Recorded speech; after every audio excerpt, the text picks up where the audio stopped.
Welcome to day two of 10 of getting our energy back. My name is Monica Bravo.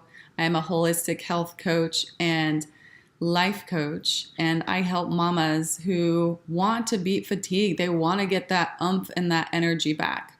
So today I want to talk to you about sleep and really getting into your rhythm, your natural rhythm of sleep.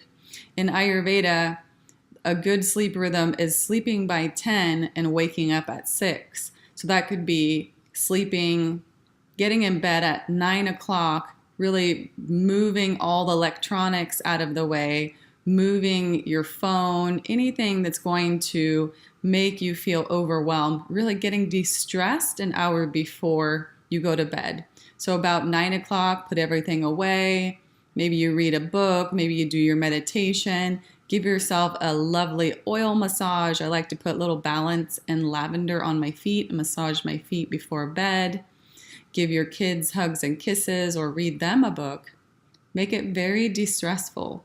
And then another tool is you want to wake up with the sun, right? So a little bit before 6 a.m., what I try to do is keep my shades up, especially if you're living more in the countryside. I live in the wine country.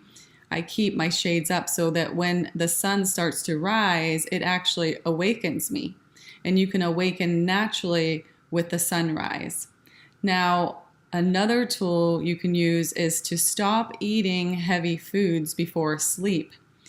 Your cortisone levels actually increase around 8 p.m. That's when a lot of people go to snack. What I want you to do is to try to stop eating heavy foods, and especially try to stop eating before 7 o'clock, right? So if you can just get in that natural rhythm of stopping that eating, that snacking after 7, that will help your sleep routine tremendously. So the last but not least thing is keep your bedroom clean. So I want you to keep it calming. Have a diffuser by your bed. Put some serenity, lavender, vetiver, cedarwood, some very calming and warming scents so that you can relax and let go for the evening. When you go to sleep, this is your body's natural rhythm saying that you are going into reset mode. So let's reset our bodies. Get at least 7 hours of sleep. 6 to 8 is preferred, and wake up with the sun. If you can, maybe you can get a little exercise in the morning as well. I can't wait to share my next tip with you. See you tomorrow.